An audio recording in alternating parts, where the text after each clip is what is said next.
8 মাস শুনানির পর আমাকে সম্পূর্ণ অভিযোগ থেকে খালাস দেয় এবং মুক্ত হয়ে আমি 28শে মে 2025 সালে আপনাদের সামনে হাজির হতে পেরেছি। আলহামদুলিল্লাহ। এই জন্য আমি আমার তরুণ আবু সাঈদের শাহাদাতকে আল্লাহ কবুল করে দোয়া করি। তার সন্তত পরিবারের সদস্যদের ধৈর্য ধারণার তৌফিক দান করুন, আমি কামনা করি। সম্মানিত ভাই বোন, জুলাই আন্দোলনে হাজারের অধিক যারা জীবন দিয়ে আজকে আমাদের দেশকে পরিবর্তন করেছেন, তাদের আত্মার মাগফিরাত কামনা করি। আল্লাহ তাদেরকে শহীদ হিসাবে কবুল করেন এবং তাদের পরিবার পরিজন যারা জীবিত আছেন তাদেরকে ধৈর্য ধারণ করার তৌফিক দান করেন।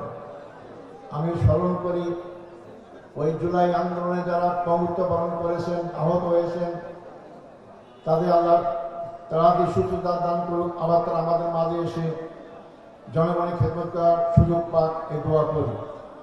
সংগ্রামী ভাই বন্ধুগণ, আজকে আমার খুব বেশি করে মনে পড়ছে আমি যাদের নেতৃত্বে আন্দোলনে কাজ করার সুযোগ পেয়েছি, সে আমার শ্রদ্ধেয় নেতা তৎকালীন বাংলাদেশ জামাত ইসলামের আমির সফল মন্ত্রী মৌলানা মতিউর রহমান নিজামী।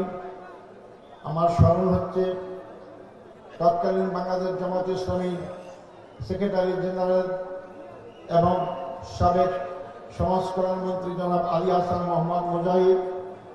আমি স্মরণ করছি বাংলাদেশ জামাত ইসলামীর সহকারী সেক্রেটারি জেনারেল জনাব মোহাম্মদ কামরুজ্জামান, জনাব আব্দুল কাদের মোল্লা এবং নির্বাহী পরিষদ সদস্য জনাব মির্জা হাশেম আলী। আপনারা হয়তো জানেন জামাত ইসলামীর 5 জন শীর্ষ নেতাকেই ফাঁসি দিয়ে তারা ক্ষান্ত হয়নি। আরও 5 জন জামাতের শীর্ষ নেতৃবৃন্দকে আমাদের আরও শীর্ষস্থানীয় নেতৃবৃন্দের মধ্যে আরও 5 জনকে বিনা চিকিৎসায় জেলখানায় হত্যা করা হয়েছে। আপনারা এর মধ্যে সবাই পরিচিত আন্তর্জাতিক খ্যাতি সম্পন্ন কোরআনের পাখি মৌলানা আব্দুল হাসান সাঈদী, তাকেও হত্যা করা হয়েছে, তাকে চিকিৎসা দেওয়া হয়নি। আমরা এমন এক দেশে তখন বাস করতাম, আইনের শাসন বলে কোনো কিছুই ছিল না। যে সমস্ত মামলায় আমাদেরকে ফাঁসি দেওয়া হয়েছে, এই মামলাটাও তারা সাজাতে পারেনি, এটা সম্পূর্ণ ভুয়া মিথ্যা মামলা। আব্দুল হাসান সাঈদী যে একজন হিন্দু ভদ্রলোক হত্যার অভিযুক্ত ছিলেন, তার ছেলে তার পক্ষে সাক্ষী দিতে এসে কোর্ট থেকে পুলিশ গ্রেপ্তার করে ভারতে পালিয়ে গেছিলেন এবং তিনিও 2025-24 সালের 5ই আগস্টের পর দেশে আসার সুযোগ পান। তার মানে তাকে হত্যা করা হলো, তার ছেলে তার পক্ষে সাক্ষী দিতে আসলেও তাকে সাক্ষী দিতে হয়নি। এরকম বর্বর সমাজ, বর্বর রাষ্ট্র আমরা এর আগে কোনো সময় দেখিনি। আলহামদুলিল্লাহ তাদের অবসান হয়েছে। যারা মনে করেছিল জামাত ইসলামী 10 জন শীর্ষ নেতৃবৃন্দকে হত্যা করে বাংলাদেশ ইসলামের অগ্রযাত্রাকে ব্যাহত করতে পারবে, তারা বোকার স্বর্গে বাস করে। আজকে দেখুক তারা বাংলাদেশে ইসলামের পক্ষে শক্তি কত শক্তিশালী হয়ে বাংলাদেশের জনগণের চোখের মণি হয়ে দাঁড়িয়েছে। কোন আন্দোলনকে, কোন ন্যায়ের সত্যের আন্দোলনকে হত্যা করে জুলুমকে অত্যাচার করে নিস্তব্ধ করা যায়নি। সংগ্রামী ভাই বন্ধুগণ, এই ছাত্রকে ইত্যাদির বিনিমর্জিত আজকে নতুন স্বাধীনতা, এখন অনেক কথা তারা বলছেন, অনেক কথা শুনতে পাচ্ছি। আমরা বাংলাদেশ জামাত ইসলামীর পক্ষ থেকে স্পষ্ট করে বলতে চাই, আমরা ফাঁসির কাস্টে ঝুলতে রাজি ছিলাম, দেশ থেকে পালিয়ে যেতে আমরা রাজি ছিলাম না। শুধু তাই নয়, হয়তো বলবেন যে আপনার দেশ থেকে পালাবার সুযোগ পান নাই, এ কথাও সত্য নয়।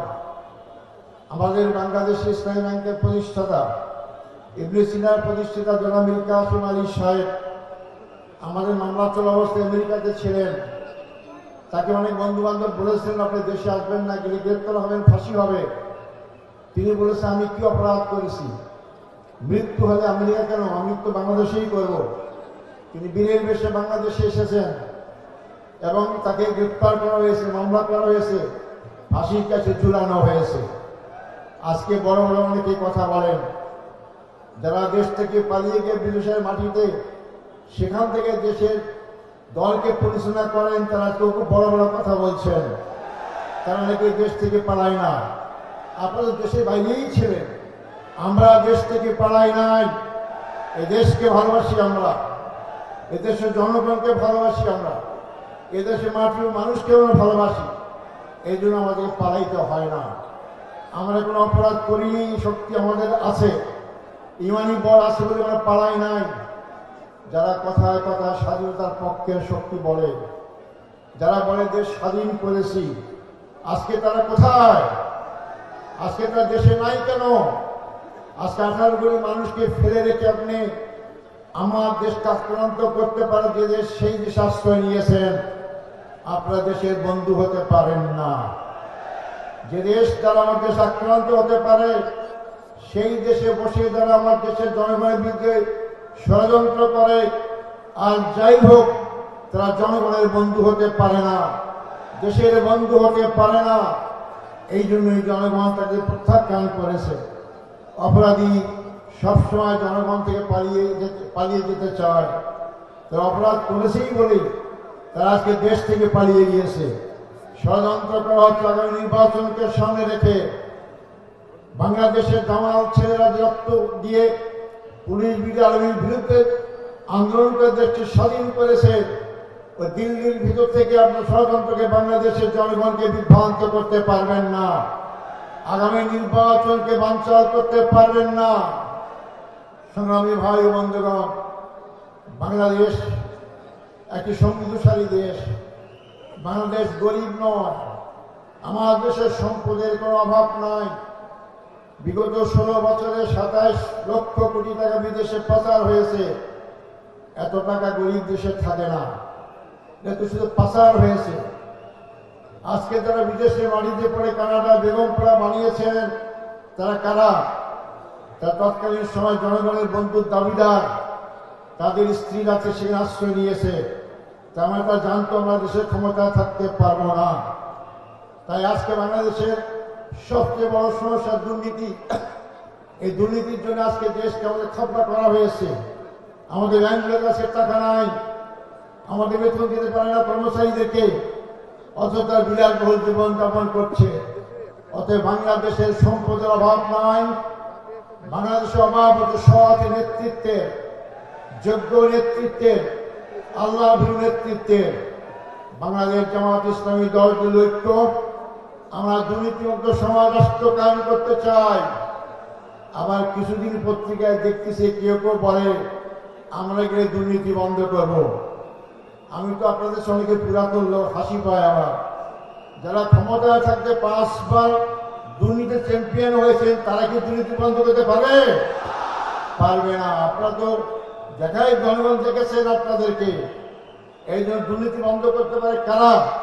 যারা সৎ লোক, ভালো লোক। সৎ লোক কারা? যারা আল্লাহকে বিশ্বাস করে, ইসলামকে মানে, নিজের জীবনে বাস্তবায়ন করে, তারাই ক্ষমতা আসলে বাংলাদেশকে দুর্নীতি সমাজ কায়েম করতে পারে। আমি যখন একটু পরে আসবেন ইনশাল্লাহ, আমরা ওনাকে স্বাগত জানাবো। উনি এখন ঢোকেন নিয়ে ঢুকবেন, দেখা যাচ্ছে। আমরা আসলেই ওনাকে স্লোগান দিয়ে আমরা বরণ করবো ইনশাআল্লাহ।